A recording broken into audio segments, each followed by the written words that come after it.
আসসালামু আলাইকুম ওয়া রাহমাতুল্লাহি ওয়া বারাকাতুহু। আউযু বিল্লাহি মিনাশ শাইতানির রাজীম। বিসমিল্লাহির রহমানির রহিম। নাহমাদুহু ওয়া নুসাল্লি আলা রাসূলিহিল কারীম, আম্মা বা'দ। বাংলাদেশ কোরআন সুন্নাহ পরিষদ ইমাম ইবনুল কাইয়িম শাখা কর্তৃক আয়োজিত আজকের এই ওলামাদেরকে নিয়ে মতবিনিময় সভার সম্মানিত সভাপতি, সম্মানিত প্রধান অতিথি এবং উপস্থিত সম্মানিত মেহমানবৃন্দ, সর্বপ্রথম আমার সালাম গ্রহণ করুন। আসসালামু আলাইকুম ওয়া রাহমাতুল্লাহি ওয়া বারাকাতুহু। শুকরিয়া আদায় করছি সেই মহান রব্বুল আলামিনের দরবারে, যেই মহান রব্বুল আলামিন আমাদেরকে তার একটি ফরজ ইবাদত সালাতুল ইশা শেষ করে একটি গুরুত্বপূর্ণ বৈঠকে এসে বসার সুযোগ করে দিয়েছেন। সেজন্য আমরা কালিমাতুশ শুকর আদায় করি, আলহামদুলিল্লাহ। দুরূদ ও সালাম মানবতার মহান শিক্ষক আখিরি নবী হযরত মুহাম্মদ রাসূলুল্লাহ সাল্লাল্লাহু আলাইহি ওয়াসাল্লামের প্রতি আল্লাহুম্মা সাল্লি আলা সাইয়্যিদিনা মুহাম্মদ ওয়া আলিহি ওয়া আসহাবিহি আজমাইন। সম্মানিত উপস্থিতি, আজকে ওলামাদেরকে নিয়ে মত বিনিময় বৈঠক আমরা এক্ষুনি শুরু করতে যাচ্ছি। তো শুরুতেই মহাগ্রন্থ আল কোরআন থেকে তেলাওয়াত, মহাগ্রন্থ আল কোরআন থেকে তেলাওয়াত নিয়ে আসতেছেন ওজারাতুল আওকাফের সম্মানিত ইমাম আমাদের প্রিয় ভাই হাফেজ মোহাম্মদ আবু বকর সিদ্দিক। আসসালামু আলাইকুম ওয়া রাহমাতুল্লাহ। أعوذ بالله من الشيطان الرجيم. بسم الله الرحمن الرحيم. إن الذين توفاهم الملائكة ظالمي أنفسهم قالوا فيم كنتم؟ قالوا كنا مستضعفين في الأرض. قالوا ألم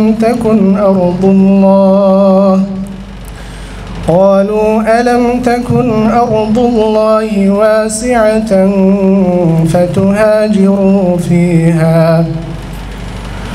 فأولئك مأواهم جهنم وساءت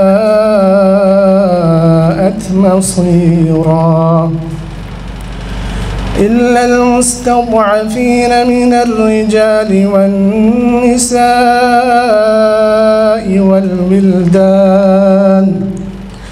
والولدان لا يستطيعون حيلة ولا يهتدون سبيلا. فأولئك عسى الله أن يعفو عنهم وكان الله عفوا غفورا. ومن يهاجر في سبيل الله يجد في الأرض مراغما كثيرا وسعة. ومن يخرج من بيته مهاجرا إلى الله ورسوله ثم يدركه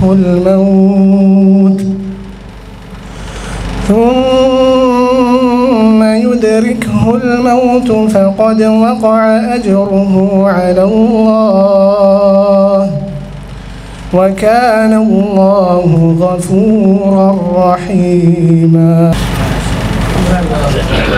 মাশাআল্লাহ, জাযাকুমুল্লাহ খায়ের। সম্মানিত হাফেজ মাওলানা আবু বকর ভাইকে অত্যন্ত সুমধুর কণ্ঠে আমাদেরকে কোরআন তেলাওয়াত শোনানোর জন্য। সম্মানিত উপস্থিতি, এই পর্যায়ে আমাদের সামনে একটি ইসলামী সঙ্গীত পরিবেশন করবেন ওজারাতুল আওকাফের সম্মানিত ইমাম হাফেজ মাওলানা মুফতি মাহমুদুল হাসান। হাফেজ মাওলানা মুফতি মাহমুদুল হাসান। আসসালামু আলাইকুম ওয়া রাহমাতুল্লাহি তাআলা ওয়া বারাকাতুহু। শুরু করছি একটি হামদে বারি তাআলা। রাত পোহাতে মিনার হতে শুনি তোমার নাম, মিষ্টি ভরে গাছের ডালে শুনি তোমার গান, রাত পোহাতে মিনার হতে শুনি তোমার নাম। মিষ্টি ভরে গাছের ডালে শুনি তোমার গান, আজানে আজানে কুহু কুহু তানে, আজানে আজানে কুহু কুহু তানে, শীতল হয়ে যায় প্রাণ। আল্লাহ তুমি অন্তর্যামী, তুমি মহামহিয়ান। ওগো আল্লাহ তুমি অন্তর্যামী, তুমি মহামহিয়ান। নীল সাগর আর নীল আকাশে নীল দিয়েছ তুমি, তুমি বসবাসের জন্য গড়ে দিলে সমতল ভূমি। নীল সাগর আর নীল আকাশে নীল দিয়েছ তুমি, তুমি বসবাসের জন্য গড়ে দিলে সমতল ভূমি। পাহাড়ে পাহাড়ে ঝর্ণা ধারা ঝরে, পাহাড়ে পাহাড়ে ঝর্ণা ধারা ঝরে, কি অপরূপ দান। আল্লাহ তুমি অন্তর্যামী, তুমি মহামহিয়ান। ওগো আল্লাহ তুমি অন্তর্যামী, তুমি মহামহিয়ান। ফুল বাগানে ফুল ফুটিয়ে ছড়াও মধুর সুরভি রভি, অন্ধকারে চাঁদকে জেলে আলোকিত করো সবই। ফুল বাগানে ফুল ফুটিয়ে ছড়াও মধুর সুরভি রভি, অন্ধকারে চাঁদকে জেলে আলোকিত করো সবই।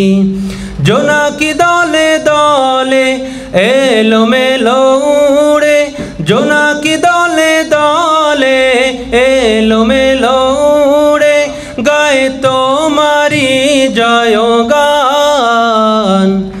আল্লাহ তুমি অন্তর্যামী, তুমি মহামহিয়ান। ওগো আল্লাহ তুমি অন্তর্যামী, তুমি মহামহিয়ান। রাত পোহাতে মিনার হতে শুনি তোমার নাম, মিষ্টি ভরে গাছের ডালে শুনি তোমার গান। আজানে আজানে কুহু কুহু তানে, আজানে আজানে কুহু কুহু তানে, গায়ে তোমারি জয়গান।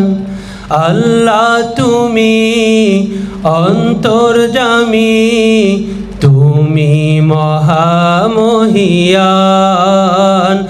ওগো আল্লাহ তুমি অন্তর্যামী, তুমি মহামহিয়ান।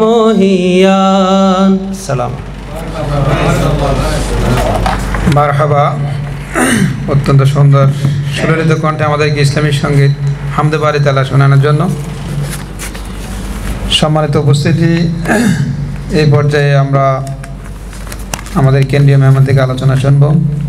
তো এই পর্যায়ে আলোচনা রাখার জন্য বিশেষভাবে অনুরোধ করছি বাংলাদেশ কোরআন সুন্নাহ পরিষদ শহীদ সাইয়েদ আহমদ শাখার সম্মানিত সেক্রেটারি, আজকের প্রোগ্রামের সম্মানিত প্রধান অতিথি জনাব হাফেজ মাওলানা আরিফিন সাদি। জনাব হাফেজ মাওলানা আরিফিন সাদি। السلام عليكم ورحمة الله وبركاته.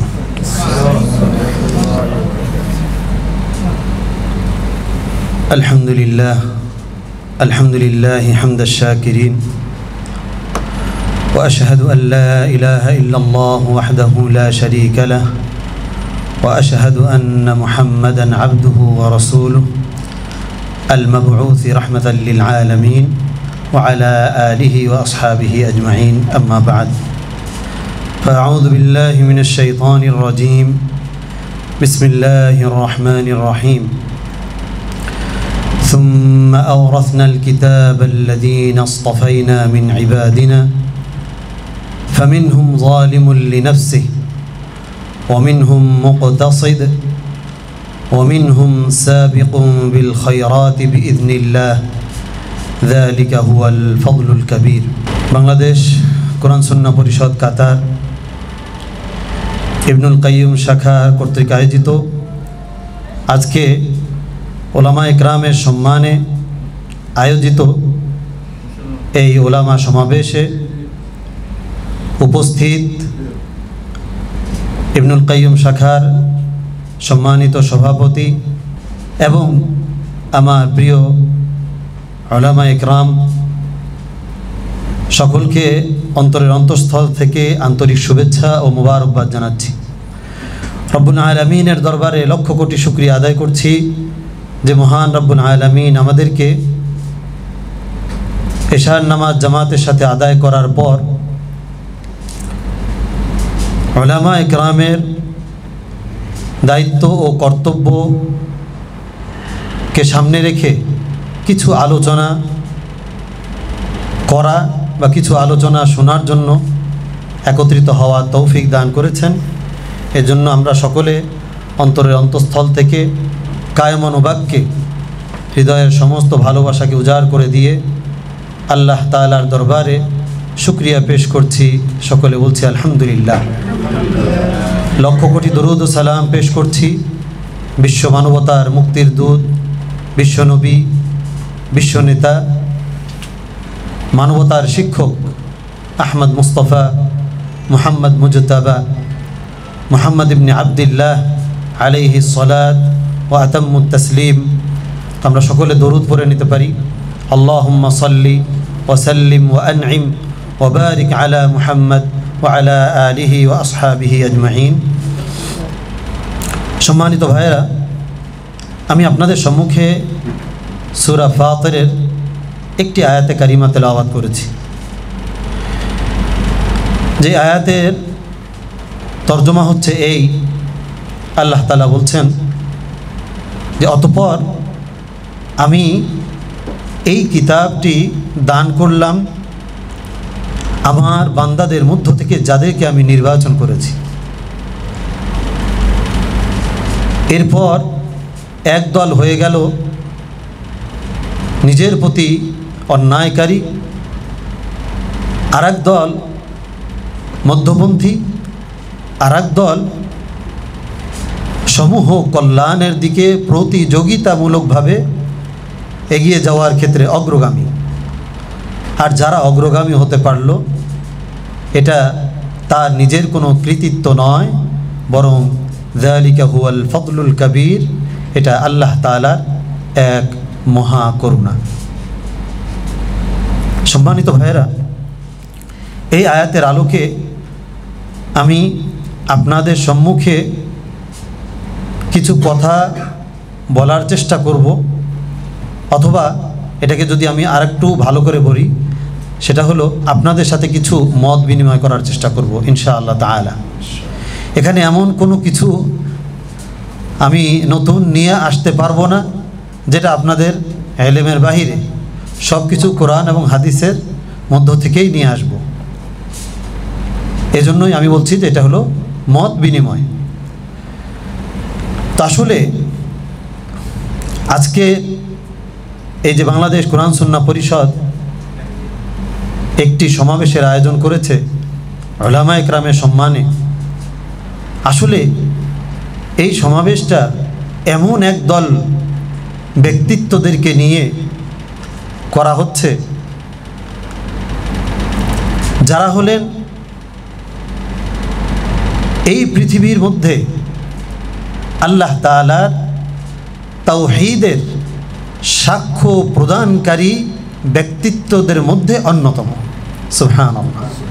আল্লাহ তাআলা বলছেন, শাহিদাল্লাহু আন্নাহু লা ইলাহা ইল্লা হুয়া ওয়াল মালাইকাতু ওয়া উলুল ইলমি কাইমান বিল কিসত।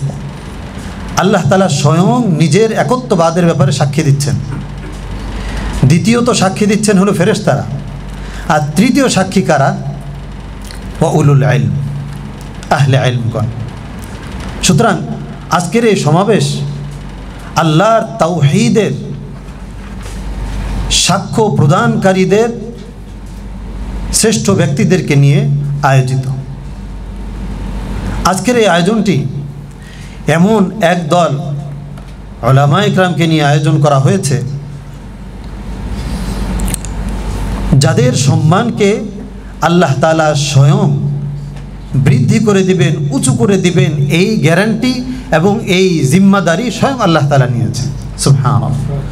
ইয়ারফাইল্লাহুল্লাযীনা আমানু মিনকুম ওয়াল্লাযীনা উতুল ইলমা দারাজাত। প্রথমত আমভাবে সকল ঈমানদারকে আল্লাহ তাআলা তাদের সম্মান উঁচু করবেন, আর খাস করে আল্লাহ তাআলা যাদের নাম উল্লেখ করলেন তারা হলেন আহলে ইলম।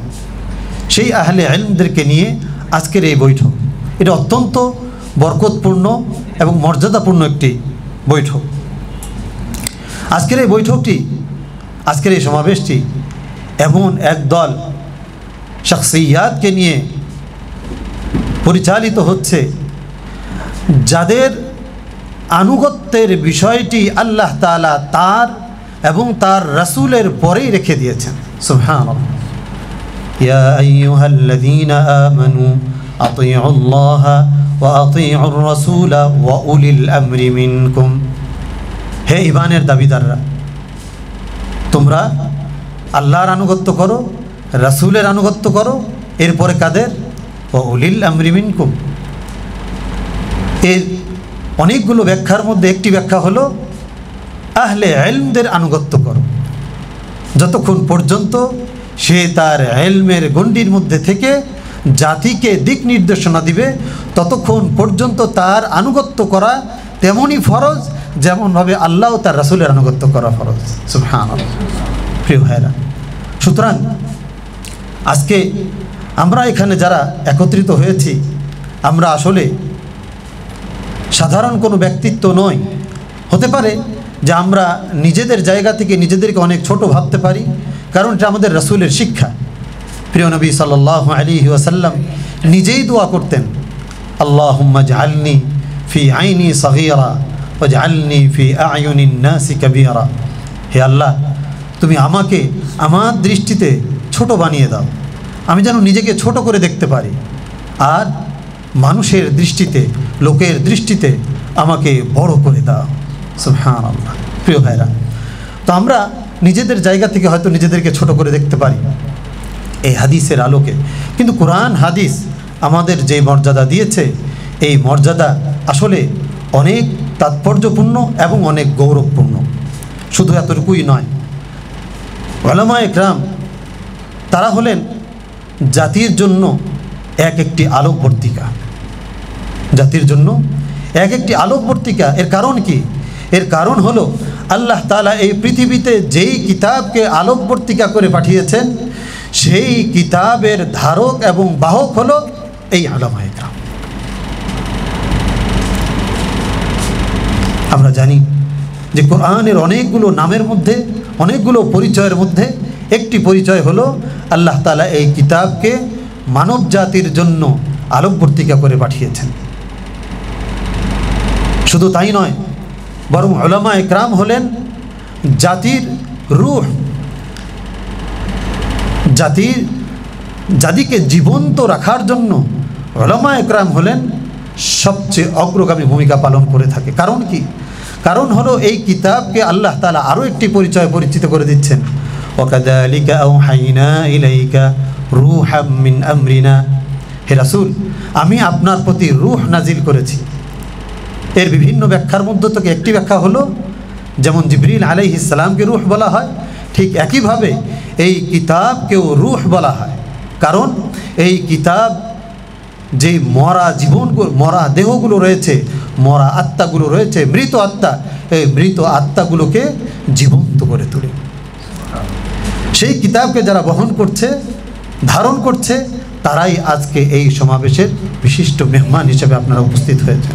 প্রিয় ভাইয়েরা, শুধু কি এতটুকুই যে প্রিয় নবী সাল্লাল্লাহু আলাইহি ওয়াসাল্লাম তিনি একই বক্তব্য দিয়েছেন, আল উলামাউ ওয়ারাসাতুল আম্বিয়া, উলামা ইকরামগণ হলেন আম্বিয়া ইকরামের ওয়ারিস।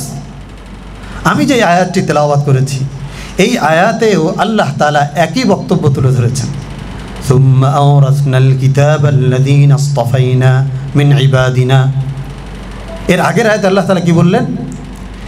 আগের আয়াতে আল্লাহ তাআলা বলছেন যে হে নবী, আমি আপনার উপরে কিতাব অবতীর্ণ করেছি যাতে করে পূর্ববর্তী কিতাবগুলোকে এই কিতাব সত্যায়ন করতে পারে। আর আমার বান্দাদের কি অবস্থা এ ব্যাপারে আমার খবর রয়েছে, আমি দেখছি। এর পরের আয়াতেই আল্লাহ তাআলা বলছেন, সুম্মা আওরাসনাল কিতাবাল্লাযীনা ইসতাফাইনা মিন ইবাদিনা। আমার নির্বাচিত বান্দা, খুব খেয়াল করে যদি আমরা এই আয়াতটি পড়ি, আল্লাহ তাআলার নির্বাচিত বান্দা তারাই কেবল এই কিতাবের মিরাস অর্জন করতে সক্ষম হয়। সুতরাং আজকে আমরা যারা এখানে উপস্থিত হয়েছি, আমরা প্রত্যেকেই আল্লাহ তাআলার সেই নির্বাচিত ব্যক্তিত্বদের একজন, বলেন আলহামদুলিল্লাহ। প্রিয় ভাইয়েরা, এখানে আমি একটি শব্দের দিকে আপনাদের বিশেষ দৃষ্টি আকর্ষণ করব। আল্লাহ তাআলা এখানে চাইলে সুম্মা আওরাসনাল কিতাবা এই জায়গায় বলতে পারতেন সুম্মা রাযাকনাল কিতাবা, আমি কিতাব দান করেছি, অথবা সুম্মা আতাইনাল কিতাবা, অথবা আমি কিতাব দিয়েছি, সমর্থবোধক শব্দ। কিন্তু আল্লাহ তাআলা আয়াতের আমরা জানি যে প্রত্যেকটি হরফ এবং প্রত্যেকটি কালিমা আল্লাহ তাআলার হিকমত দ্বারা পূর্ণ। তাহলে এখানে ইরাস, মূল মাসদার হলো ইরাস। তো আল্লাহ তাআলা এই শব্দটি কেন উল্লেখ করলেন? আমরা জানি যে মিরাস আমরা যেটা পৈতৃক সূত্রে পেয়ে থাকি বা আত্মীয়তা সম্পর্কের সূত্রে পেয়ে থাকি, এর একটি মূল উসুল আছে। উসুল হলো আল আকরাবু দারাজাতান ইয়াহজুবু আল আবআদা দারাজা, মানে নিকটতম আত্মীয় দূরবর্তী আত্মীয়কে ঢেকে দেয়, মানে ওনাকে মাহরুম করে। এই উসুল হিসেবে আমরা সাধারণত কি পাই, যে আমাদের যদি ছেলে এবং মেয়ে থাকে, তাহলে আমাদের ভাই বোন যারা আছে তারা আমাদের থেকে মিরাজ পাবে না। ঠিক একইভাবে যদি বাবা বেঁচে থাকে, তাহলে দাদার কাছ থেকে নাতি মিরাজ পাবে না। কথা ঠিক আছে তো? মাসালা ভুল হলে ধরিয়ে দেবেন ইনশাআল্লাহ। তাহলে এই দৃষ্টিকোণ থেকে এই উসুলটাকে যদি আমরা সামনে রাখি, তাহলে আমরা দেখতে পাই যে আসলে আল্লাহ তাআলা কেন এখানে আওরাসনা শব্দটি উল্লেখ করেছেন। এর দ্বারা আল্লাহ তাআলা এদিকে ইঙ্গিত করতে চাচ্ছেন, আমি এই কিতাবের ইলম দিব, আমি এই কিতাবের মালিকানা, এই কিতাবের ধারক বাহক তাদেরকেই বানাবো যারা এই কিতাবকে নিয়ে আল্লাহ তাআলার নিকটবর্তী স্বয়ং নিজে হওয়ার চেষ্টা করবে এবং অন্যদেরকে নিকটবর্তী করার চেষ্টা করবে, তাদেরকেই আল্লাহ তাআলা এই কিতাবের মিরাজ দান করবেন, বলে সুবহানাল্লাহ। প্রিয় ভাইরা, সুতরাং আমরা আল্লাহ তাআলার নিকটবর্তী হতে চেয়েছি। আমাদের জীবনের একটি বড় সময় আমরা এই ইলম অর্জন করার পেছনে দিয়েছি। এই জন্যই আল্লাহ তাআলা আমাদেরকে তার নিকটতম বান্দা হিসেবে নির্বাচন করে এই কিতাবের কিছু ইলম আমাদেরকে দান করেছেন। প্রিয় ভাইরা, এই কিতাবের ইলম শুধু যে এই উম্মতকে এভাবে দেওয়া হয়েছে বা এই ঘোষণা দেওয়া হয়েছে, বিষয়টি এমন নয়, বরং বনি ইসরাঈলকেও একই ঘোষণা দেওয়া হয়েছে। বনি ইসরাঈলকেও আল্লাহ তাআলা এই কিতাব দিয়েছেন, তাওরাত দিয়েছেন, দিয়ে একই শব্দ ব্যবহার করেছেন। সূরা মুমিন বা আরবের কোরআন শরীফে সূরা গাফির, এখানে আল্লাহ তাআলা বলছেন ওয়ালাকাদ আতাইনা মূসাল হুদা ওয়া আওরাসনা বনি ইসরাঈলাল কিতাব। ওয়ালাকাদ আতাইনা মূসাল হুদা, আমি মুসা আলাইহিস সালামকে হেদায়েত দিয়েছি, অর্থাৎ হেদায়েতের বাণী দিয়েছি। এরপরে বনি ইসরাইলকে ওয়া আওরাসনা, আমি তাদেরকে মিরাস দিয়েছি এই কিতাবের ইলম। এখন এই কিতাবের ইলম পাওয়ার পরে তারা কি করেছে, এবং আমি যে আয়াতটি তেলাওয়াত করেছি এই আয়াতেও আল্লাহ তাআলা 3 কিসিমের মানুষের কথা উল্লেখ করেছেন। মানে আহলে ইলম, তারা ইলম অর্জন করবে, কিন্তু তাদের মধ্যে 3টি অবস্থা হবে। একই অবস্থা হয়েছিল বনি ইসরাঈলের। বনি ইসরাঈলকে যখন আল্লাহ তাআলা মিরাস হিসাবে কিতাবের ইলম দিলেন, তাদের উলামাগণ, তাদের আলেমগণ একদল তারা নিজেদের প্রতি জুলুম করলো। কেমন জুলুম করলো তাদের চিত্র আল্লাহ তাআলা সূরা তাওবার মধ্যে উল্লেখ করছেন। ইয়া আইয়ুহাল্লাযীনা আমানু ইন্না কাসীরাম মিনাল আহবারি ওয়ার রুহবানি লা ইয়াকুলুনা আমওয়ালান নাসি বিল বাতিল। ইন্না কাসীরাম মিনাল আহবার ওয়ার রুহবান, আমরা জানি যে এই শব্দগুলো দিয়ে সাধারণত বনি ইসরাঈলের উলামা ইকরামকে বোঝানো হয় এবং আবেদদেরকে বোঝানো হয়। তো তাদের চিত্রটা কি হয়েছে, তারা কিতাবের মালিকানা পেয়েছে, কিতাবের ইলম তাদের কাছে ছিল, তারা উলামা, কিন্তু উলামা হওয়ার পরেও তারা কি করেছে, লা ইয়াকুলুনা আমওয়ালান নাস বিল বাতিল, অন্যায়ভাবে তারা জাতির মানুষের সম্পদকে ভক্ষণ করেছে। তাদেরকে আল্লাহ তাআলা যে ইলম দিয়েছিলেন, এই ইলম দিয়ে জাতিকে যেভাবে রাহবারি করার কথা ছিল সেই রাহবারি না করে তারা এই ইলমকে পুঁজি করে পয়সা ইনকাম করেছে, টাকা ইনকাম করেছে। এই ইলমকে তারা রুজি রোজগারের একটি উপায় অথবা পন্থা বা মাধ্যম বানিয়েছে। নাউযু বিল্লাহি মিন যালিক। প্রিয় ভাইরা, ঠিক সূরা ফাতিরে যে আয়াতটি আমি তেলাওয়াত করেছি ওই আয়াতেও আল্লাহ তাআলা একই শব্দ ব্যবহার করেছেন, শুধু মানে একই ভাবার্থ ব্যবহার করেছেন, ফামিনহুম যালিমুল লিনাফসি। এই উম্মতের মধ্য থেকেও যাদেরকে কিতাবের ইলম দেওয়া হয়েছে তারাও একদল এই রকম হবে যারা এই ইলম পাওয়ার পরেও, আলেম হওয়ার পরেও, ইলমের ধারক বাহক হওয়ার পরেও তারা হবে জাতির মধ্যে সবচেয়ে বড় জালেম। নাউযু বিল্লাহি মিন যালিক। জালেম, জুলম, জুলম কাকে বলে এটা আমরা জানি। ওয়াদউ শাইই ফি গায়রি মাহাল্লিহি, কোনো একটি জিনিসকে তার স্বস্থানে না রেখে অন্য আরেক স্থানে রাখা, কোনো একটি জিনিসকে যেইভাবে ব্যবহার করা উচিত ছিল সেইভাবে ব্যবহার না করে ভিন্নভাবে ব্যবহার করা, কোনো একটি জিনিসকে যেই গন্তব্যে পৌঁছানো উচিত ছিল সেই গন্তব্যে না পৌঁছিয়ে অন্য রাস্তা দেখিয়ে দেওয়া, এই সবগুলোই হলো জুলম। তাহলে আহলে ইলমদের ব্যাপারে আল্লাহ তাআলা এই শব্দ কেন ব্যবহার করলেন?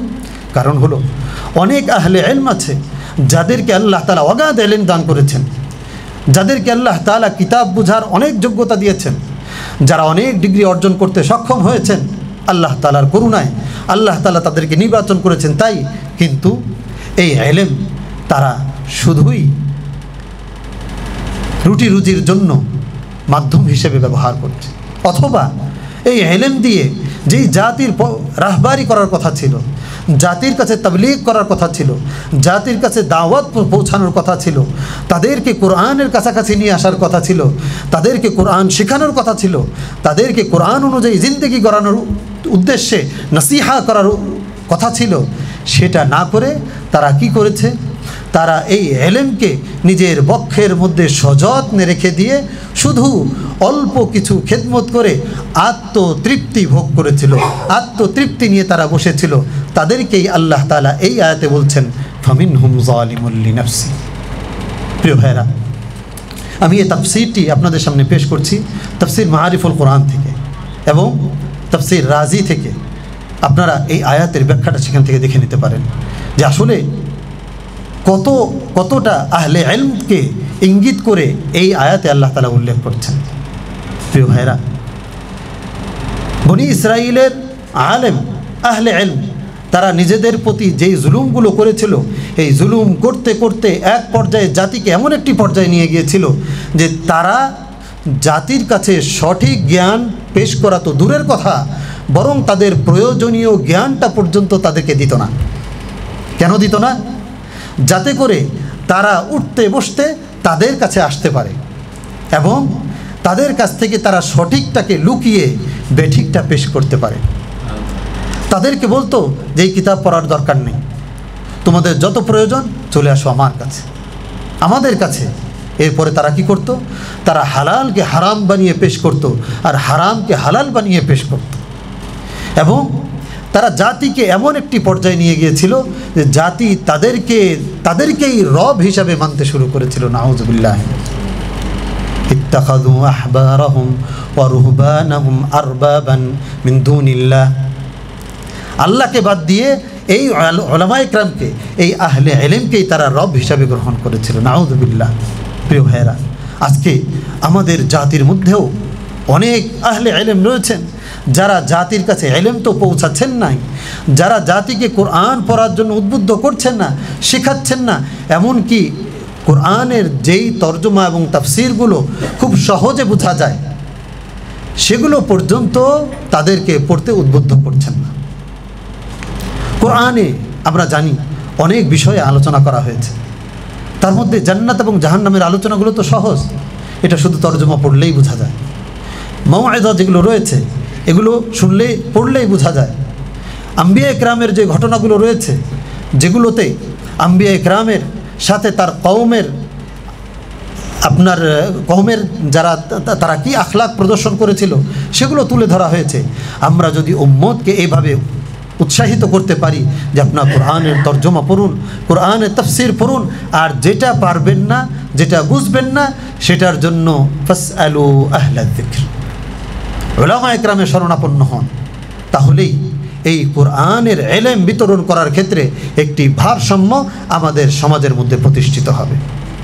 যদি আমরা এটা করতে না পারি তাহলে হতে পারে আমিও সেই আলেমদের মধ্যে অন্তর্ভুক্ত যাদের ব্যাপারে আল্লাহ তাআলা বললেন ফামিনহুম যালিমুন লিনাফসি।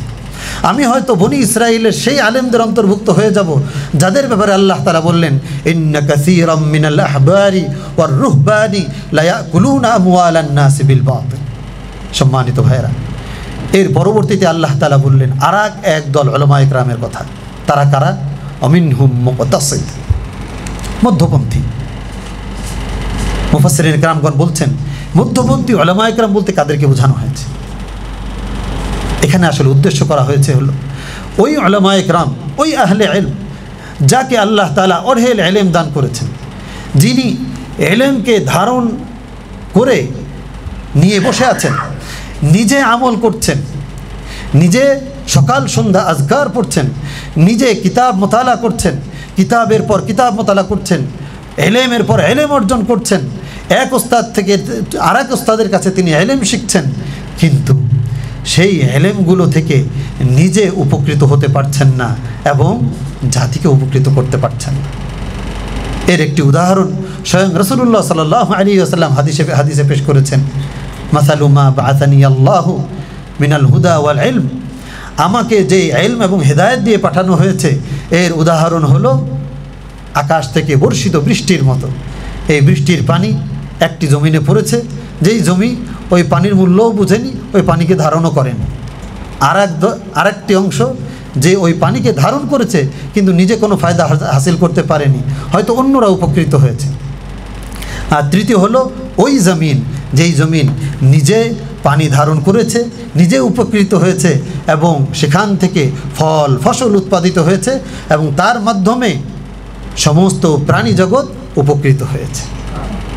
প্রিয় ভাইয়েরা, আমরা কোন আহলে ইলম হতে চাই? এখানে রাসূলুল্লাহ সাল্লাল্লাহু আলাইহি ওয়াসাল্লাম দিক নির্দেশনা দিয়েছেন। একইভাবে বনি ইসরাইলের মধ্যেও একদল উলামায়ে কেরাম ছিলেন যারা এই রকম মধ্যপন্থী। তারা নিজের আমলে ব্যস্ত থাকতেন কিন্তু উম্মতকে খারাপ কাজ থেকে নিষেধ করতেন না। কানু লা ইয়াতানাহাউনা আন মুনকারিন ফাআলু। তারা পরস্পর একজন আরেকজনকে নিষেধ করত না। তাদের চোখের সামনে জাতি বিভ্রান্ত হয়ে যেত, তাদের চোখের সামনে মানুষ তারা হালালকে হারাম, হারামকে হালাল বানিয়ে, বৈধকে অবৈধ, অবৈধকে বৈধ বানিয়ে জাতির সামনে পেশ করত। কিন্তু এই আহলে ইলম ওনারা নিজেরা ওই মসজিদের মধ্যে বা তাদের যেই ইবাদতখানা রয়েছে সেখানে বসে থেকে তার নিজের ঈমানকে বাঁচানোর জন্যই সদা সর্বদা ব্যস্ত থাকতেন। প্রিয় ভাইয়েরা, আমাদেরকে আল্লাহ তাআলা যতটুকু পুঁজি দিয়েছেন এই পুঁজি আমাদের ময়দানে খাটাতে হবে। এই পুঁজি যদি আমি ময়দানে না খাটাই তাহলে এ আরও পুঁজি আনবে কি করে? আপনাকে আল্লাহ তাআলা ব্যবসার কিছু পুঁজি দিয়েছেন, এটা ময়দানে খাটাতে হবে, তাহলে না এটা লভ্যাংশ সহ ফিরে আসবে। আপনাকে আমাকে আল্লাহ তাআলা আলো দিয়েছেন, এই আলো যদি নিয়ে আমি মসজিদের মধ্যে বসে থাকি কিন্তু আমার পাশে যে রাস্তা, ওই রাস্তায় রাতের বেলায় তার আপনার পথিকের সব কিছু নিয়ে চলে যাচ্ছে, নাস্তিকরা ঈমানগুলো নিয়ে চলে যাচ্ছে, সমাজতান্ত্রিকরা আমাদের যতটুকু বিশ্বাস ছিল এই বিশ্বাসগুলো নিয়ে চলে যাচ্ছে, ধর্মনিরপেক্ষ মতবাদীরা আমাদেরকে আদম আলাইহিস সালাম বাদ দিয়ে এখন বানরের বংশধর বানিয়ে দিচ্ছে, কিন্তু আমরা এখনও ওই যতটুকু আল্লাহ দিয়েছেন ততটুকু আমি আমার নিজের মসজিদে নিয়ে বসে আছি। এটা স্বার্থপরতা। এই স্বার্থপরতা করার জন্য আল্লাহ তাআলা ইলম দেননি, এই স্বার্থপরতা করার জন্য আল্লাহ তাআলা নির্বাচন করেননি, বরং আসলে আমাদেরকে এই ইলম বিতরণ করতে হবে। কোরআন আমি যতটুকু শিখেছি ততটুকু অন্যদেরকে শেখাতে হবে। প্রিয় ভাইরা, আফসোস লাগে, আমার মসজিদ কিছুদিন আগে ভেঙে নতুন করে করছিল, তো এই কারণে আমি আমার এলাকায় যত মসজিদ আছে সমস্ত মসজিদে যাযাবরের মতো ঘুরছিলাম। মানে যখন যেখানে যে ছুটিতে যেত আমাকে 1 মাস, 1.5 মাস, 2 মাসের জন্য সেখানে দিয়ে দিত। যত মসজিদে আমি গিয়েছি, যত মসজিদে আমি ডিউটি করেছি, প্রিয় ভাইরা, আফসোস, হাজারো আফসোস, সেখানে এমন কোনো একটি হালাকা পাইনি যেই হালাকাটি পরিচালনা করছে ওই মসজিদের ইমাম অথবা ওই মসজিদের মুয়াজ্জিন। কি হবে এই ইলম দিয়ে? কি হবে এই কোরআন দিয়ে? যেই কোরআন আল্লাহ তাআলা আপনার আমার কাছে আমানত দিলেন, এই আমানত দেওয়ার পরে আল্লাহ তাআলাই তো নির্দেশ করছেন, ইন্নাল্লাহা ইয়া'মুরুকুম আন তুআদ্দুল আমানাতি ইলা আহলিহা ইন্না আরাদনাল আমানাতা আলাস সামাওয়াতি ওয়াল আরদ। এই আমানত তো আসমান এবং জমিনের কাছেও পেশ করা হয়েছিল, পাহাড়ের কাছেও পেশ করা হয়েছিল, তারা এটা বহন করতে পারবে না বলে ছেড়ে দিয়েছিল, আল্লাহর কাছে ওজর পেশ করেছিল, কিন্তু আমরাই তো ধারণ করেছি। এই বনি আদম ধারণ করেছে, আবার সেই বনি আদমের মধ্য থেকে নির্বাচিত ব্যক্তিত্ব হলাম আমরা।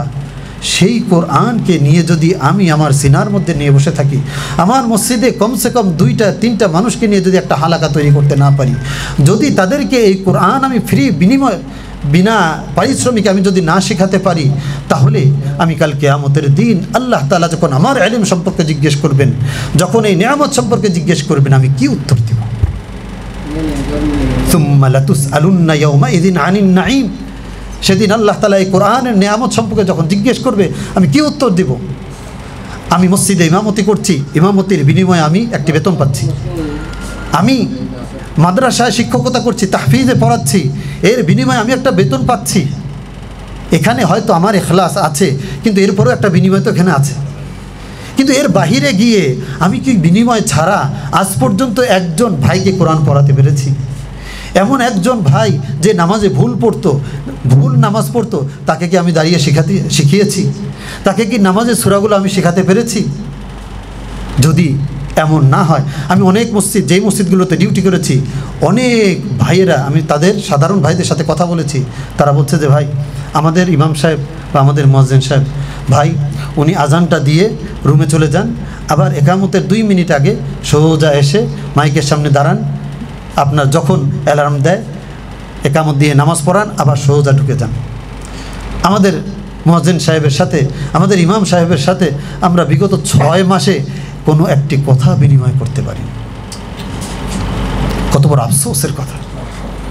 প্রিয় ভাইয়েরা, এতটুকু সময় কি আমাদের নেই যে আমি আজান এবং একামতের মাঝখানে আমার মসজিদে একজন মুসল্লি এসেছে, আমার বাংলাদেশি ভাই অথবা অন্য দেশি ভাই হোক না কেন, আমি তার কাছে কি দাওয়াতটি পৌঁছাতে পারি না? যেই নির্দেশ আল্লাহ তার রাসূলকে দিয়েছেন, ওই নির্দেশ তো আমার জন্যই, ইয়া আইয়ুহার রাসূল বাল্লিগ মা উনজিলা ইলাইকা মির রাব্বিক, পৌঁছিয়ে দাও। এতটুকু দায়িত্ব যদি আমরা পালন করতে না পারি তাহলে বড় আফসোস।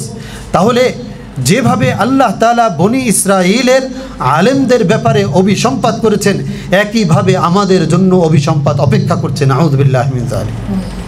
ইন্নাল্লাযীনা ইয়াকতুমুনা মা আনজালনা মিনাল বায়্যিনাতি ওয়াল হুদা মিন বা'দি মা বায়্যানাহু লিন-নাসি ফিল কিতাব। এরপরে কি ভাই? উলাইকা ইয়ালআনুহুমুল্লাহ ওয়া ইয়ালআনুহুমুল লাঈনুন। যাদের কাছে কিতাবের ইলম পেশ করা হয়েছে, যাদেরকে আল্লাহ তাআলা ইলম দান করেছেন, যাদেরকে আল্লাহ তাআলা নির্বাচিত করেছেন, এই নির্বাচিত ব্যক্তিরা যদি ইয়াকতুমুন, কাতামা ইয়াকতুমুন, লুকিয়ে রাখা, ইন্নাল্লাযীনা ইয়াকতুমুনা মা আনজালনা মিনাল বায়্যিনাতি ওয়াল হুদা, আমি যেই বায়্যিনাত দিয়েছি, বায়্যিনাত মানে কুরআন, শাহরু রমাদান আল্লাযী উনজিলা ফীহিল কুরআন হুদাল লিন-নাস ওয়া বায়্যিনাত, এটা হলো সেই কোরআন। আমি যাকে কোরআনের ইলম দিয়েছি, আমি তাকে হেদায়েত দিয়েছি, কিন্তু সে কি করে? সে লুকিয়ে রাখে। লুকিয়ে রাখা দুই অর্থে, একটা হলো প্রকাশ করে না, আগ্রহই নাই প্রকাশ করার, দাওয়াতি কাজের তার আগ্রহই নাই।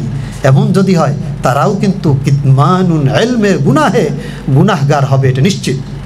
তাদের ব্যাপারে আল্লাহ কি বললেন? উলাইকা ইয়ালআনহুমুল্লাহ।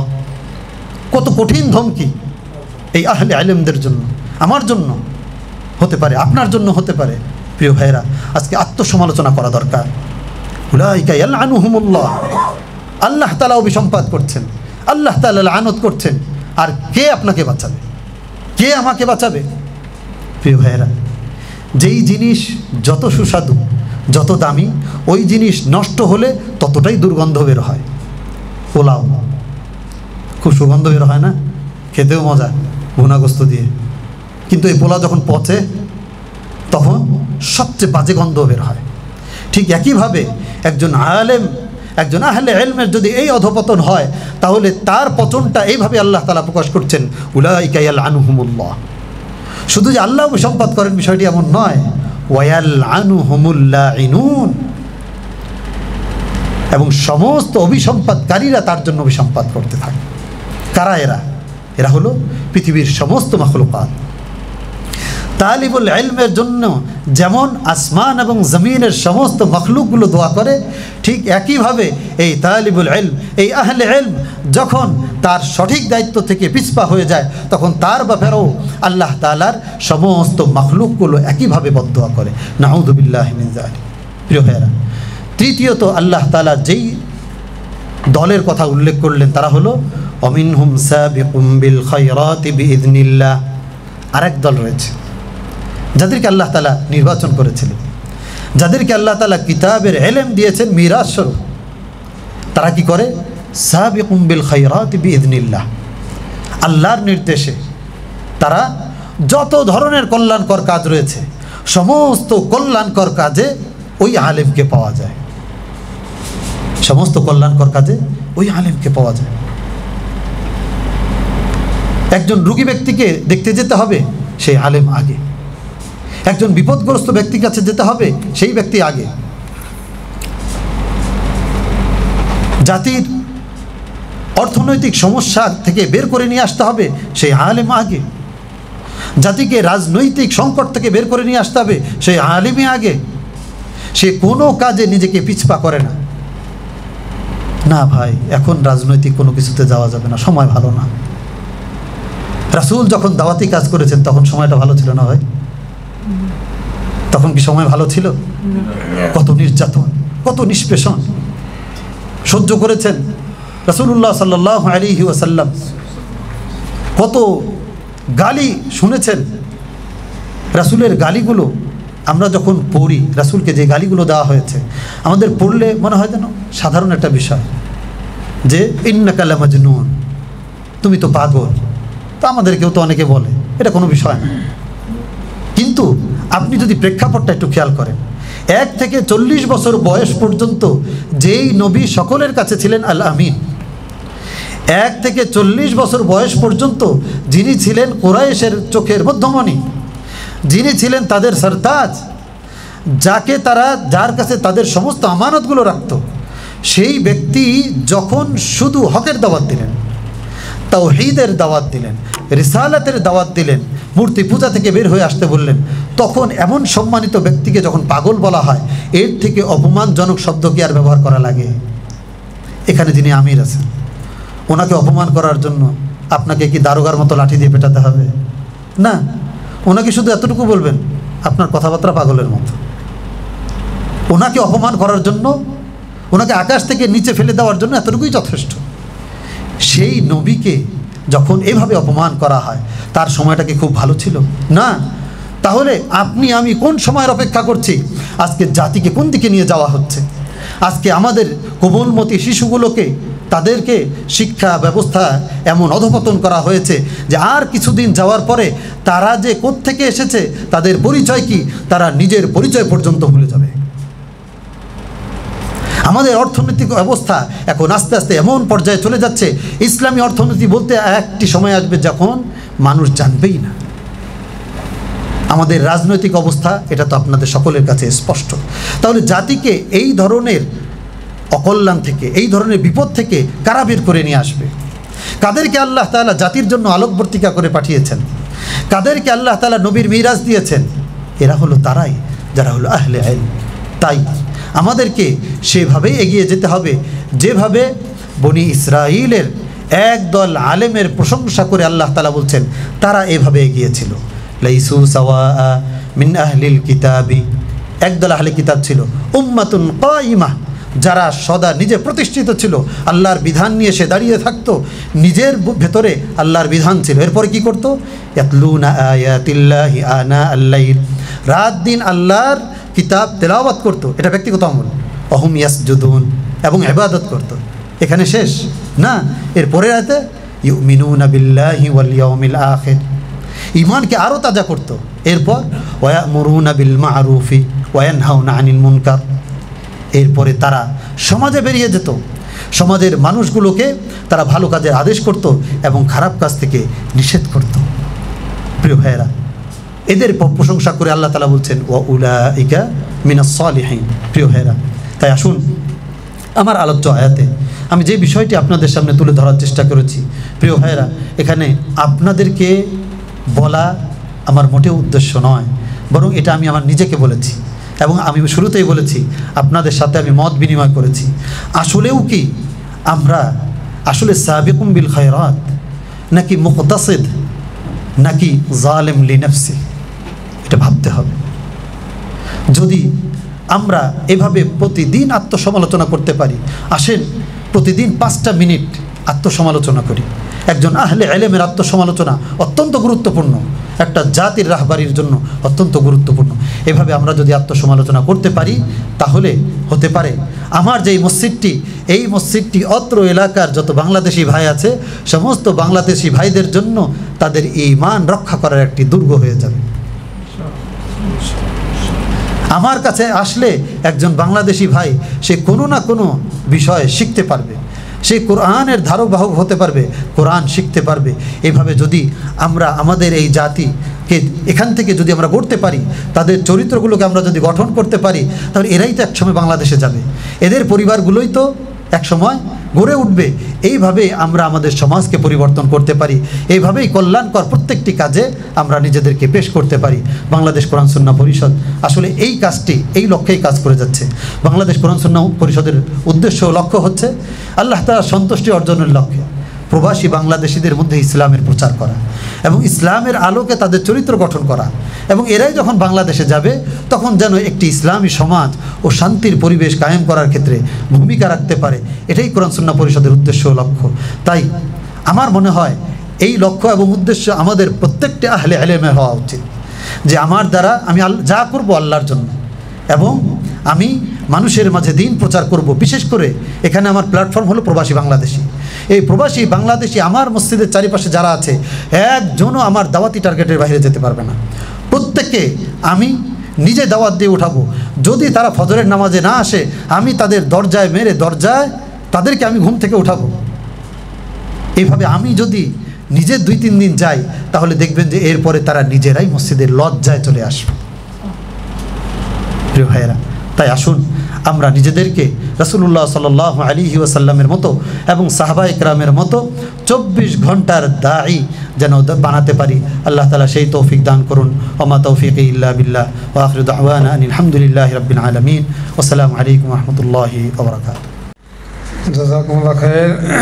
সম্মানিত প্রধান মেহমান আমাদেরকে অত্যন্ত গুরুত্বপূর্ণ কিছু কথা আমাদের সামনে কোরআন ও হাদিস থেকে পেশ করেছেন। আল্লাহ রাব্বুল আলামিন যেন আমাদেরকে এই কথাগুলো নিজেদের জীবনে উপলব্ধি করে আমরা যেন আমাদের আমলের জিন্দেগিকে আরও পরিবর্তন করতে পারি এবং আমরা যেন আত্মসমালোচনা করে আমরা আমাদের জীবনকে আরও শানিত করতে পারি। আল্লাহ তাআলা আমাদেরকে তৌফিক দান করুন। আমিন। জি, আমরা আরেকটি ইসলামী সঙ্গীত শুনতে চাই আমাদের প্রিয় ভাই মুফতি মাহমুদুল হাসান সাহেব থেকে। সুবহানাল্লাহ আলহামদুলিল্লাহ লা ইলাহা ইল্লাল্লাহ। এই অংশগুলো আমরা নিজেরা বলবো দিলের মধ্যে, ইনশাআল্লাহ। গুনাহ থাকলে আল্লাহ গুনাহের কালিমাকে দূর করে দিবেন ইনশাআল্লাহ। সুবহানাল্লাহ আলহামদুলিল্লাহ লা ইলাহা ইল্লাল্লাহ লা ইলাহা ইল্লাল্লাহ লা ইলাহা ইল্লাল্লাহ লা ইলাহা ইল্লাল্লাহ লা ইলাহা ইল্লাল্লাহ লা ইলাহা ইল্লাল্লাহ সুবহানাল্লাহ আলহামদুলিল্লাহ লা ইলাহা ইল্লাল্লাহ লা ইলাহা ইল্লাল্লাহ। সৃজিলে তুমি আকাশ রঙিন, সৃজিলে তুমি বাতাস জমিন, সৃজিলে তুমি আকাশ রঙিন, সৃজিলে তুমি বাতাস জমিন, সৃজিলে তুমি নদী নালা, সৃজিলে তুমি নদী নালা। আশারে জল কেন সারা বেলা, সুবহানাল্লাহ আলহামদুলিল্লাহ লা ইলাহা ইল্লাল্লাহ লা ইলাহা ইল্লাল্লাহ লা ইলাহা ইল্লাল্লাহ লা ইলাহা ইল্লাল্লাহ লা ইলাহা ইল্লাল্লাহ লা ইলাহা ইল্লাল্লাহ সুবহানাল্লাহ আলহামদুলিল্লাহ লা ইলাহা ইল্লাল্লাহ লা ইলাহা ইল্লাল্লাহ। প্রভাতে রবি ওঠে কার ইশারায়, কার নামে ডাকে রবি আলো বিলায়।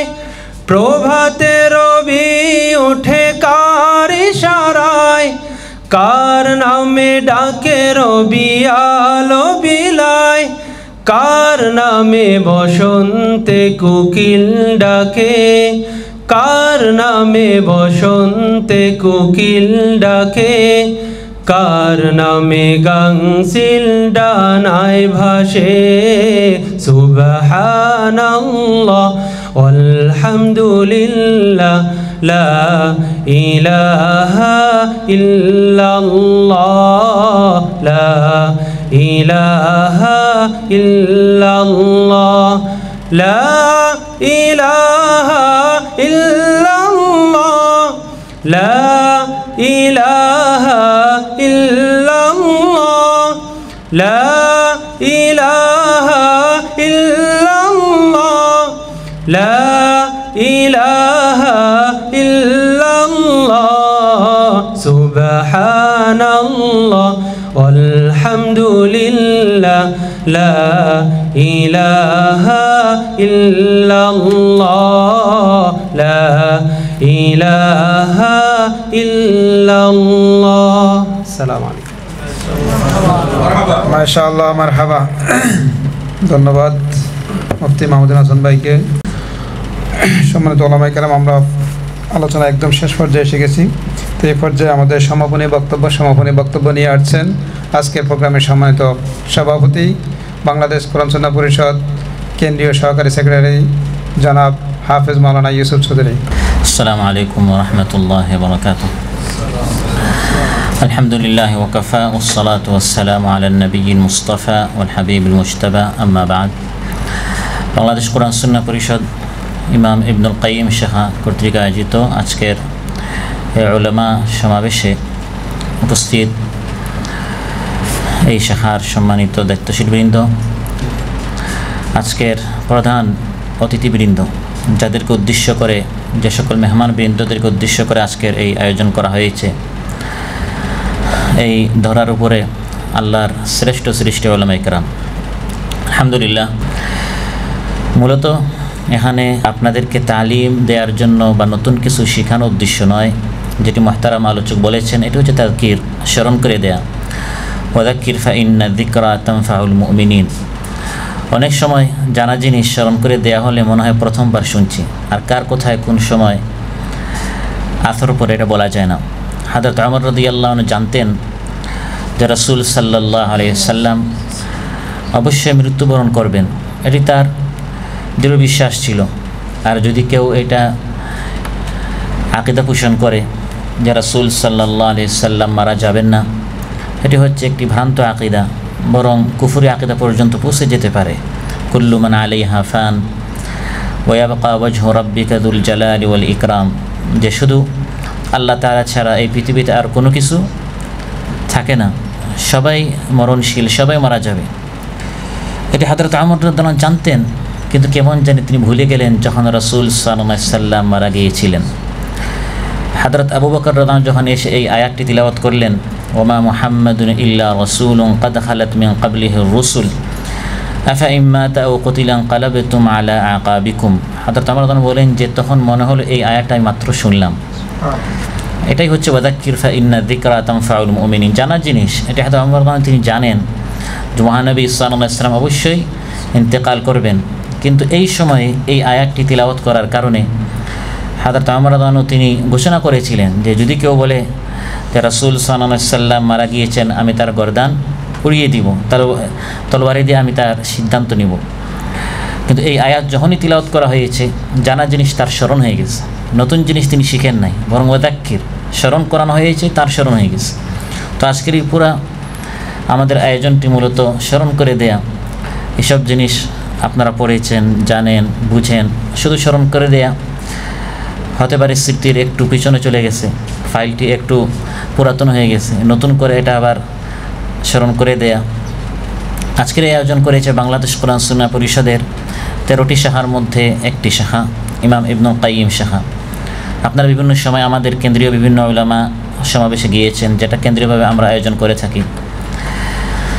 তো ইমাম ইবনুল কাইয়িম শাখা হচ্ছে এই এরিয়া কেন্দ্রিক, বিনা ইমরান, মদিনা খলিফা, তারপর লাক্তা, দাফনা, ইজগাওয়া, গাররাফা, এই এরিয়া কেন্দ্রিক হচ্ছে আমাদের এই শাখাটি, ইবনুল কাইয়িম শাখা। এবং এই এরিয়ার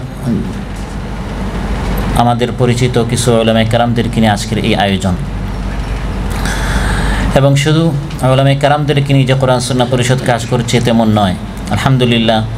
এই প্রবাসে বাংলাদেশিদের সর্ববৃহৎ ইসলামী সংগঠন, আলহামদুলিল্লাহ, যেখানে উলামায়ে কেরামদের আলাদা প্ল্যাটফর্ম যেমন রয়েছে, কাজের ব্যবস্থা রয়েছে, তেমনি পেশাজীবীদের মধ্যে এখানে আগামীকাল এই হলেই আমাদের ইমাম ইবনুল কাইয়িম শাখার উদ্যোগে পেশাজীবী এবং ব্যবসায়ীদেরকে নিয়ে আমরা একটা আয়োজন করবো ইনশাআল্লাহ।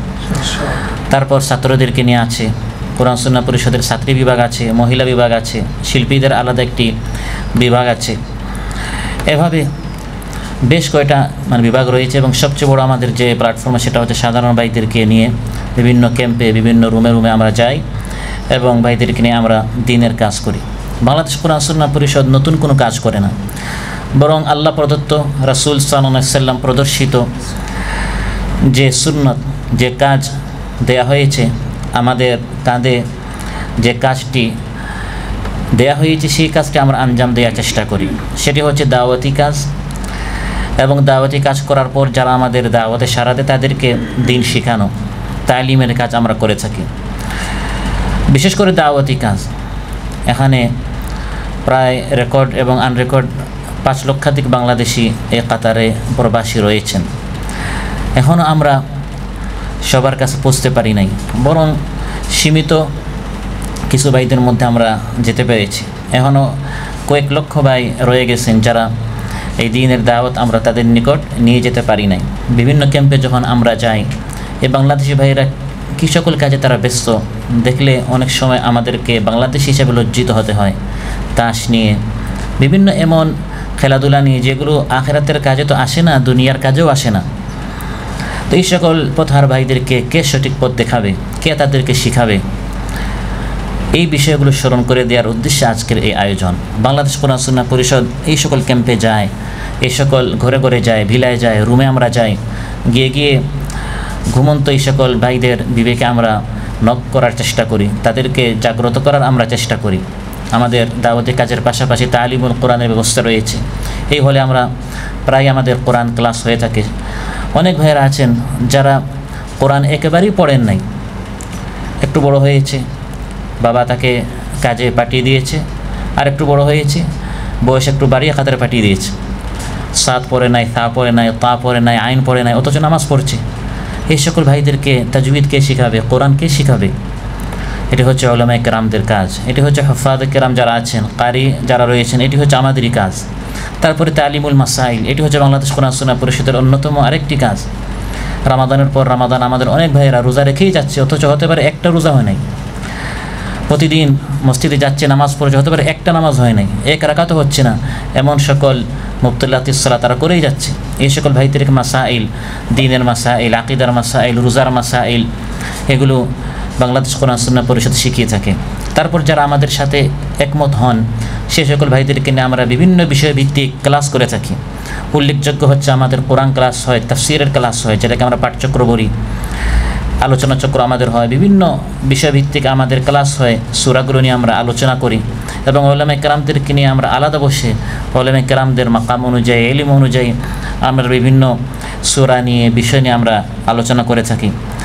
তারপর দার্স প্রশিক্ষণ, বক্তৃতা প্রশিক্ষণ, দাওয়াত দিতে হলে ভাইদেরকে বক্তৃতা দেয়া, দার্স দেয়া, এই সকল প্রশিক্ষণ বাংলাদেশ কোরআন সুন্নাহ পরিষদ দিয়ে থাকে। ফলে দেখা যায় অনেক ভাইরা কোনোদিনই মাদ্রাসায় যাননি, দার্স কোনোদিন দেননি, আলোচনা কোনোদিনই করেননি, কিন্তু মাশাআল্লাহ আধা ঘন্টা 1 ঘন্টা খুব সুন্দর বিষয়ভিত্তিক কোরআন সুন্নাহর আলোকে খুব সুন্দর সাবলীল ভাষায়, প্রাঞ্জল ভাষায় মানুষের সামনে তারা আলোচনা করেই যাচ্ছেন। এই প্রশিক্ষণ বাংলাদেশ কোরআন সুন্নাহ পরিষদ দিয়ে থাকে।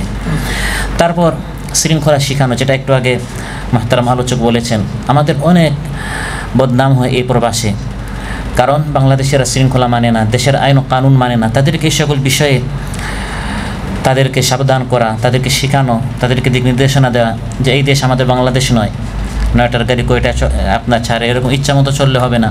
এখানে সময়ের বিষয় আছে, শৃঙ্খলার বিষয় আছে, আইন ও কানুনের বিষয় আছে। এই বিষয়গুলো আমরা ভাইদেরকে বলে থাকি যে এটি হচ্ছে আমরা এই দেশে মেহমান হিসাবে এসেছি, আমরা প্রত্যেকে অ্যাম্বাসেডার, আমরা প্রত্যেকেই দেশের দূত।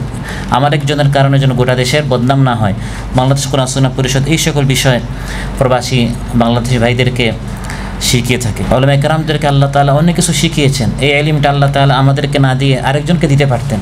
আমরা বাইরের দিকে অনেক ভাইরা ঘুরছে, তাদের নিকট দ্বীনের ইলম নাই। এটা আল্লাহ তাআলা এই ইলম নামক এই জিনিসটা এই আমার এই পাত্রে না দিয়ে আরেকজনের পাত্রে আল্লাহ দিতে পারতেন কি না? ওয়া আল্লামাকা মা লাম তাকুন তা'লাম ওয়া কানা ফাদলুল্লাহি আলাইকা আযীমা। আপনি যেটা জানতেন না সেটা আল্লাহ আপনাকে শিখিয়েছেন, এটা আল্লাহর অনেক বড় অনুগ্রহ আপনার উপর। আর রহমান আল্লামাল কোরআন, সবচেয়ে বড় দয়া আল্লাহ তাআলা আমাদের উপর করেছেন যে আল্লাহ তাআলা আমাদেরকে কোরআনের বাহক বানিয়েছেন, আল্লাহ তাআলা আমাদেরকে কোরআনের ধারক বানিয়েছেন, কোরআনের হামিল বানিয়েছেন। যেরকম টাকার যাকাত রয়েছে, এরকম ইলমেরও যাকাত আছে। ওয়াল্লাযীনা হুম লিযাকাতি আমওয়ালিহিম ফাইলুন, আল্লাহ বলেছেন নাকি বলেছেন? ওয়াল্লাযীনা হুম লিযাকাতি ফাইলুন, যাকাত দিতে হবে। মালের যাকাত না কিসের যাকাত আল্লাহ বলেন, প্রত্যেকটা জিনিসের যাকাত আছে, ইলমেরও যাকাত আছে। আমি এটা শিখেছি, এটা বন্টন করতে হবে, এটা শিখাতে হবে। খায়রুকুম মান তাআল্লামাল কোরআন পর্যন্ত রাসূল সাল্লাল্লাহু আলাইহি ওয়াসাল্লাম খান্ত হননি, বরং বলেছেন শিখার পর ও আল্লামাহু, শিখাতে হবে। আমি টাকা উপার্জন করার পর যেমন আমার কাছে আমি এটা রাখতে পারি না, বরং এটা জাকাত দিতে হবে, ঠিক তেমনভাবে ইলম অর্জন করার পর এটি আমার নিকট রাখার জিনিস নয়, বরং এটি আমাকে বন্টন করতে হবে, শিখাতে হবে। আর মাল যত বেশি আমি উপার্জন করব এটা আমার একটা টেনশনের কারণ, আর ইলম যত বেশি উপার্জন করব এটা আমার সম্মানের কারণ। মাল যত বেশি খরচ করব কমবে, ইলম যত বেশি আমি খরচ করব বন্টন করবো এটা বাড়ে, আলহামদুলিল্লাহ। তো সেজন্য আপনারা আমাদেরকে এই সহযোগিতা করবেন যে আপনারাই শিখাবেন, আপনারাই উস্তাদ, কিন্তু শুধু যদি দরজাগুলো খুলে দেন আর দাওয়াতি কাজ করে আমরা যখন ভাইদেরকে নিয়ে আসবো আপনারা আমাদের সাথে বসবেন, দোয়া করবেন, এতে করে দ্বীনের এই কাজ অনেক সামনে অগ্রসর হবে। অন্যথায় এই সহযোগিতা না হলে কাজটা পিছনে পড়বে, ফলে আমরা অবশ্যই আল্লাহর নিকট জিজ্ঞাসিত হব, নাকি? এটা আল্লাহর কালাম, ফালানাসআলান্নাল্লাযীনা উরসিলা ইলাইহিম ওয়ালানাসআলান্নাল মুরসালিন। আল্লাহ তাআলা লামে তাওকীদ নুনে তাওকীদের সাথে বলছেন অবশ্যই অবশ্যই, নিঃসন্দেহে কোনো সন্দেহ নাই, বেলা শাক ওয়া শুবা, যাদের নিকট পাঠিয়েছি আমি তাদেরকেও প্রশ্ন করব, এবং যাদের নিকট পাঠিয়েছি উম্মতিদেরকেও আমি জিজ্ঞাসা করব, আর যাদেরকে পাঠিয়েছি যাদেরকে দ্বীনের ইলম দিয়েছি তাদেরকে অবশ্যই আমি আল্লাহ তাআলা প্রশ্ন করবই। কেউ আমরা আল্লাহর নিকট প্রশ্ন থেকে আমরা বাঁচতে পারবো না। আমরা দ্বীনের এই দাওয়াতি কাজে এবং তালিমের এই কাজে আমরা যদি সহযোগিতা না করি, ফলে নাস্তিক্যবাদ এবং অন্যান্য বাতিল শক্তি তারা মাথা ছাড়া দিয়ে যেরকম উঠছে, তাদের যদি চূড়ান্ত বিজয় হয়ে যায়, তাদের যদি চূড়ান্ত জয় হয়ে যায়, ফলে দেখা যাবে আমরাও যাব, সবাই একসাথে ধ্বংস হতে হবে, কেউ ধ্বংস থেকে আমরা বাঁচতে পারবো না। যেটা মহানবী সাল্লাল্লাহু আলাইহি ওয়াসাল্লাম বলেছেন, যখন তাকে প্রশ্ন করা হলো আনুহুলাকু ওয়া ফিনা সালিহুন, ইয়া রাসূলুল্লাহ আমাদের মধ্যে নেককার মানুষ থাকার পরে আমরা ধ্বংস হব? তিনি বলেছেন নাআম ইযা কাসুরাল খাবাস, পরস্পর দ্বীনি কাজে সহযোগিতা না করার কারণে খাবিস যারা অপবিত্র বাতিল শক্তি তারা যখন জয় হয়ে যাবে তখন সবাইকে এর কুফল ভোগ করতে হবে। সেজন্য বনী ইসরাঈলের মধ্যে শুধু তারাই বেঁচে ছিল যারা মাছ মারতে নিষেধ করেছে। আনজাইনাল্লাযীনা লাম ইয়াসতাদুস সামাক, আল্লাহ বলেন না যে যারা মাছ মারে না আমি তাদেরকে বাঁচিয়ে দিয়েছি, বলেছেন আমি তাদেরকে বাঁচিয়েছি আল্লাযীনা ইয়ানহাউনা আনিসসু, কারণ তারা তিন দলে বিভক্ত হয়েছিল। একদল মাছ মেরেছিল, আরেক দল মাছ মারে নাই নিষেধ করেছে, আরেক দল মাছ মারে নাই নাফসি করেছে, নিজের মসজিদ, নিজের তাহফিজ, নিজের খুতবা, শুধু আমি আমার নাফসি নিয়ে ব্যস্ত। জাতি কোন দিকে যাচ্ছে, শিক্ষা ব্যবস্থায় কী হচ্ছে, রাজনীতিতে কী হচ্ছে, অর্থনীতিতে কী হচ্ছে, এটি তাদের বিষয়। আল্লাহ তাআলা বলেন এই দুই দলকে আমি ধ্বংস করেছি, যারা অন্যায় করেছে এবং যারা অন্যায়কে সহ্য করেছে, কারণ অন্যায় যে করে এবং অন্যায় যে সহে দুইজন কি অপরাধী। এই দুই দলকে আমি ধ্বংস করে শুধু তাদেরকে বাঁচিয়েছি যারা এই অন্যায় কাজ করতে নিষেধ করেছিল। এই তৃতীয় দলকে আনজাইনাল্লাযীনা ইয়ানহাউনা আনিসসু। অতএব সম্মানিত উলামায়ে কেরামদের খেদমতে সর্বশেষ যে কথা বলতে চাই, যে আলোচনায় এসেছে, আলহামদুলিল্লাহ আল্লাহ তাআলা আমাদেরকে ইলমের ওয়ারিস বানিয়েছেন, নবীর ওয়ারিস বানিয়েছেন। এই ইলমের মাধ্যমে আমি ফকির হই, আমি কালো হই, আমি ল্যাংড়া হই, আমি অন্ধ হই, আমি কিন্তু নবীর ওয়ারিস, আলহামদুলিল্লাহ। আলিম না হয় একজন যত ধনী হোক, সমাজপতি হোক, দেখতে যত সুন্দর হোক এবং আকর্ষণীয় হোক, সে কিন্তু নবীর ওয়ারিস হতে পারে নাই। আমি বাবার সন্তান, বাবা মারা গেলে আমি বাবার ওয়ারিস হব। আমি যতই কালো হই, যত ফকির হই, যত আমি বোবা হই, কানা হই, যত দোষে আমার মধ্যে থাকুক না কেন, আমি কিন্তু আমার বাবার কি ওয়ারিস। আমার প্রতিবেশী যত চতুর হোক, চালাক হোক, সুন্দর হোক, সে কিন্তু আমার বাবার কী হতে পারবে না, ওয়ারিস হতে পারবে না। তো রাসূল সাল্লাল্লাহু আলাইহি ওয়াসাল্লাম আমাদেরকে বিশাল সম্মান দিয়েছেন যে আমরা হচ্ছে নবীর ওয়ারিস। মানুষ আমাদেরকে যত তুচ্ছ তাচ্ছিল্য করুক, মানুষ আমাদেরকে যত সাধারণ মনে করুক না কেন, আমরা কিন্তু সমাজের সবচেয়ে সম্মানিত আসনে রাসূল সাল্লাল্লাহু আলাইহি ওয়াসাল্লাম আমাদেরকে বসিয়েছেন। আমি নবী চলে যাচ্ছি, হে উলামা তোমরা আমার আসনে বসে, এখন থেকে তোমরা আমার ওয়ারিস। অতএব রাসূল সাল্লাল্লাহু আলাইহি ওয়াসাল্লাম যেরকম তার উম্মতের সবাইকে সমান চোখে দেখেছেন, আমরাও যদি সবাইকে সমান চোখে দেখে ইফতিরাক বাদ দিয়ে ইত্তেহাদের দিকে আমরা আসি, সবাইকে এক প্ল্যাটফর্মে আনার জন্য আমরা চেষ্টা করি, শুধু আমার দল, আমার মাযহাব বা আমার চিন্তায় যারা এক আছে এদেরকে এরকম ভাগ না করে সবাইকে যদি আমরা ওয়াতাসিমু বিহাবলিল্লাহি জামিআন ওয়ালা তাফাররাকু এই আয়াতের উপর আমল করে আমরা যদি উম্মতের খেদমতে আসি, আশা করা যায় এবং আমাদের বিশ্বাস ইনশাআল্লাহ ইসলামের বিজয় কেউ ঠেকাতে পারবে না। একজন আলিম ইমাম গাজ্জালি রাহিমাহুল্লাহকে একজনে প্রশ্ন করলো, মা হুকমু তারিকিস সালাহ, যে ব্যক্তি নামাজ তরক করবে তার হুকুম কি? আপনারা জানেন এই বিষয়ে মাসআলা কিতাবে অনেক বিস্তারিত আছে। কেউ বলে কাফির, কেউ বলে কাফির হবে না, কাফির হলে দালিল কি, আবার ওই দলিলের উত্তর অনেক লম্বা, অনেক কথা এসেছে কিতাবের মধ্যে। ইমাম গাজ্জালি রাহমাতুল্লাহকে প্রশ্ন করা হলো তারিকুস সালাহ, যে নামাজ তরক করে তার হুকুম কি? আমরা তো মাশাআল্লাহ সবাই মুফতি, কে বলবে কাফির, কে বলে ফাসিক। তিনি বলেছেন হুকমুহু আন তাদউহু ইলাস সালাহ, তার হুকুম হচ্ছে তুমি তাকে নামাজের দিকে নিয়ে আসবা। দুআতুন লা কুতা, আরেকজন আলিম একটি কিতাব লিখেছেন, আমরা দায়ী, আমরা কাজী না, আমরা সবাই কাজী হয়ে বসে আছে মাশাআল্লাহ, অনেক বড় ইলমের অধিকারী, এই হচ্ছে মুশরিক, এ হচ্ছে কাফির, এ হচ্ছে ফাসিক। আল্লাহ আমাদেরকে কাজী করে পাঠান নাই, আমাদেরকে দায়ী করে পাঠিয়েছেন। আরেকজন আলিমকে প্রশ্ন করা হয়েছিল যে রাসূল সাল্লাল্লাহু আলাইহি ওয়াসাল্লাম ইরশাদ করেছেন সাতাফতারিকু উম্মতি আলা 73 ফিরকা কুল্লুহা ফিন্নার ইল্লা ওয়াহিদ, আমার উম্মত 73 দলে বিভক্ত হবে, সবাই জাহান্নামে এক দল ছাড়া। সেটা কোন দল? কারণ প্রত্যেক দল বলে আমরাই, বাকিরা হচ্ছে কি 72 দল। তিনি বলেছেন এটা হচ্ছে সেই দল যারা বাকি 72 দলকে নিয়ে জান্নাতে যাওয়ার চিন্তা করে। তাহলে আমরা শুধু আছি যে জান্নাতের টিকিট না আমি বসা, যে আমি শুধু কোথায় যাব, জান্নাতে যাব, আর কেউ যেন জান্নাতে যেতে না পারে। বরং আমাদের এখন চিন্তা করতে হবে যে সবাইকে নিয়ে কীভাবে জান্নাতে যাওয়া যায়, কীভাবে সবাইকে এক প্ল্যাটফর্মে আনা যায়। এই যে রামাদান আসলেই 8 রাকাত 20 রাকাত ইত্যাদি বিষয় নিয়ে কত ইখতিলাফ। এজন্য ইমাম হাসান বান্না রাহিমাহুল্লাহকে একদল এসে জিজ্ঞাসা করলো মিশরের, যে আমাদের মসজিদে 2 দল, কেউ বলে 20 রাকাত, কেউ বলে 8 রাকাত, বিশাল ঝগড়া, এখন আমরা কী করব? তিনি বলেছেন আগামীকালে এশার নামাজের পরে মসজিদটা বন্ধ করে ফেলিও। তো তারা বললো আমরা আপনার কাছে আসলাম সঠিক মাসালা জানার জন্য, আপনি দেখি উল্টা বলেন যে কি মসজিদ কী করতে হবে, বন্ধ করে ফেলতে হবে, তারাবির নামাজের মসজিদে পড়া দরকার না। তিনি বলেছেন তারাবিহের নামাজ পড়া সুন্নত, আর মুসলমানদের মধ্যে এই সকল মারামারি হিংসা বিদ্বেষ করা হারাম। যে সুন্নতের কারণে হারাম হয়, যেমন হাজার আসওয়াদে চুমা দেওয়া কি সুন্নত, ওই কারণে যদি ধাক্কাধাক্কি করোনাকে কষ্ট দেওয়া হয়, এই সুন্নতের কি নাই, দরকার নাই। প্রত্যেকে গিয়ে ঘরে নামাজ পড়ো, এভাবে মসজিদে নামাজ পড়ে হানাহানি করে কোনো কি নেই, প্রয়োজন নেই। তিনি মূলত তারাবিহের নামাজ পড়া যাবে না বা ঘরে পড়তে হবে এটা বলার জন্য না, এই মেসেজ তিনি দিতে চাচ্ছেন যে আমরা ছোটোখাটো বিষয় নিয়ে, বিল্ডিংয়ের খবর নাই, আমরা আছি যে বিল্ডিং হলে সাদা হবে না কালো হবে, আমরা লাইট কোথায় লাগাবো, তারপর মানে ঘড়ি কোথায় হবে, কার্পেট আপনার মানে কোন কালার হবে, এটা নিয়ে আমরা মারামারি করতে করতে শেষ, বিল্ডিংয়ের কি নাই, খবর নাই। এজন্য আমরা ইতিসাম, ইত্তেহাদ, একত্রিত হয়ে সংঘবদ্ধ হয়ে কাজ করব এবং আপনারা আমাদেরকে সহযোগিতা করবেন, এই আশা ব্যক্ত করে আজকের প্রোগ্রাম আমরা এখানে শেষ করছি। সুবহানাকাল্লাহুম্মা বিহামদিক, আশহাদু আল্লা ইলাহা ইল্লা আনতা আস্তাগফিরুকা ওয়া আতুবু ইলাইক। আসসালামু আলাইকুম ওয়া রাহমাতুল্লাহি ওয়া বারাকাতুহু।